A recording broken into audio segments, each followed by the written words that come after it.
Dr. Dave here from Synergy Healthcare. In today's video, we are going to go over food labeling, ways in which food manufacturers will at times label their products so that it really increases the likelihood of the consumer buying their product. Some of these labels can be somewhat misleading, making you think you're buying products that are healthier than they really are, especially when you try to compare products. It's important to understand these labels. So let's go over a few things. The first thing you need to do is look at your ingredient list. Now, we covered ingredient lists in a previous video. You always want to look at the first few items in the ingredient list to make sure it's what you would expect to find in the product. Does it sound like something which is wholesome, what you think would be there? Does it sound like a chemistry class? Is it a bunch of water, oil, sugar, refined flour? That's the first thing you should do. So for the purpose of this video, I went to the store and picked up two competing guacamole products. The first product, I looked at the ingredient list. It said avocado, vinegar, jalapeno pepper, salt, pepper, onion. Pretty much what you would think you'd find in guacamole. The second container was definitely cheaper, but I then read the ingredient list. Water, canola oil, food starch, maltodextrin, tomato, and finally the sixth ingredient, avocado powder. Not even avocado, avocado powder. Was it cheaper? Sure, but what were you really paying for? A bunch of water, oil, and food additives. So it's important to look at those ingredient lists. So let's go over a few other terms that are frequently seen in your grocery store. Now, there are many terms, and I can't go over all of them here. We're going to go over some common ones. The first one you'll see oftentimes on chicken products. It's called natural or all-natural chicken.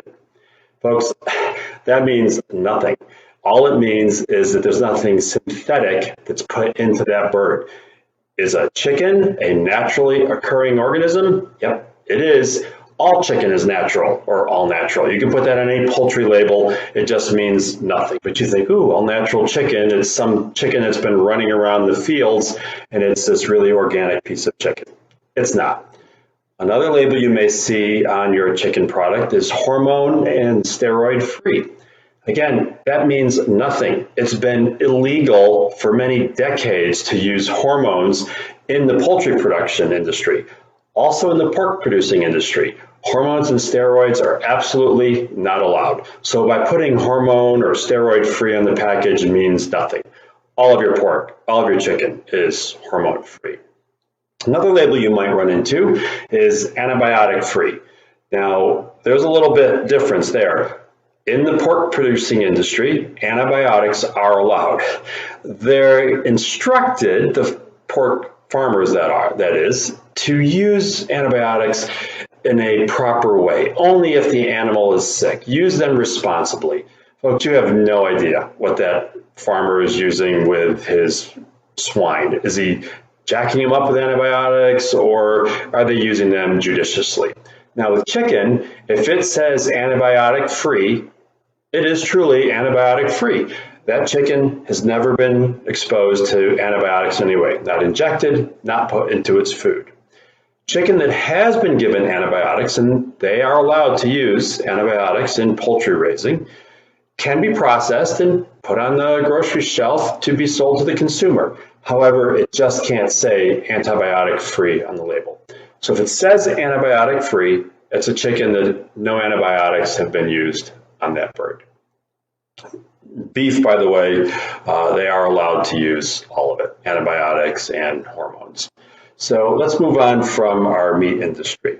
So another one you frequently see on your cereals or your breads is something called multigrain.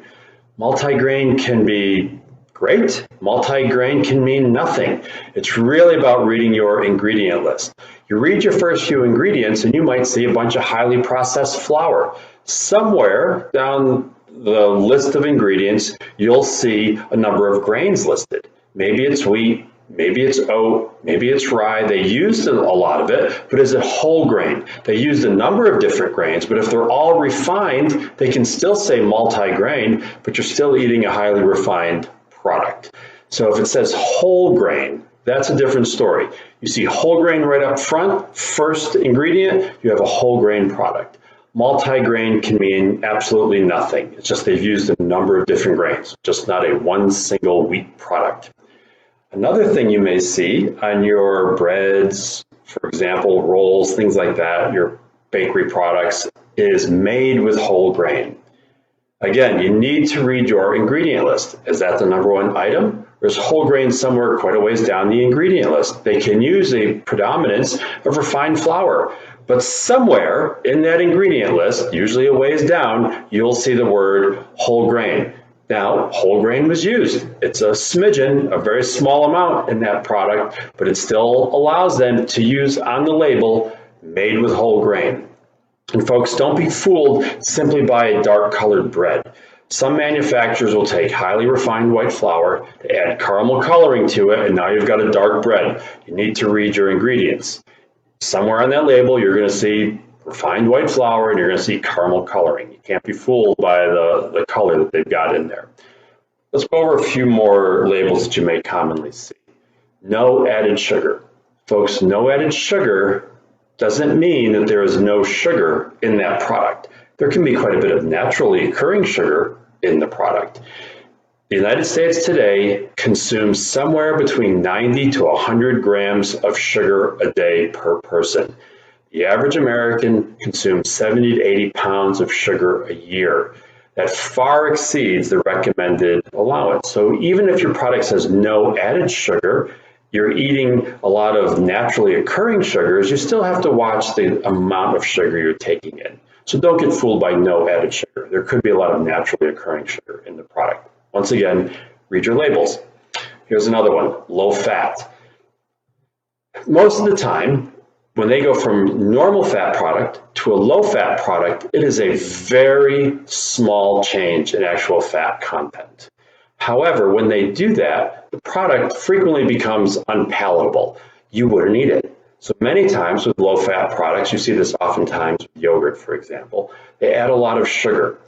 By adding the sugar to the product, it makes it taste a little better. You're more likely to purchase it. The problem is you've just now purchased a product which is less healthy than your regular fat product, and your sugar grams are going way over what they should be once again. So low-fat doesn't necessarily mean anything. I know, read your food labels. Here we go. I'm not the broken record, but I'm just trying to impress upon you that it's really important. Another one, gluten-free. Folks, there's a lot of products out there that are gluten-free that are still junk food, full of sugar and bad fats. Once again, read the labels. I love this next one, fruit flavoring. Honestly, how much fruit do you think is in your box of Fruity Pebbles, your Fruit Loops, your Fruit Roll-Ups? Because there's no fruit in any of that stuff. They can make things taste like fruit, but it doesn't mean it's a box of fruit. Again, for the purpose of this video, I grabbed a couple of products in the yogurt section. I picked up one strawberry yogurt container, and probably around the third ingredient down, I saw the word strawberry. I picked up another competing strawberry yogurt product. It's a little less money. Nowhere on the ingredient label did it say strawberries. There were added colors, there were added flavors. It tasted like strawberry, but nowhere on there was strawberry. It's flavored like strawberry. You need to read your labels. And here's a thought. If you want something that's fruit flavored, go buy some fruit. Folks, you just have to remember the food industry is not worried about you making wise choices. They are concerned about selling their product. So it's up to us, the consumer, to understand how to read our labels and do our homework. I hope this helps.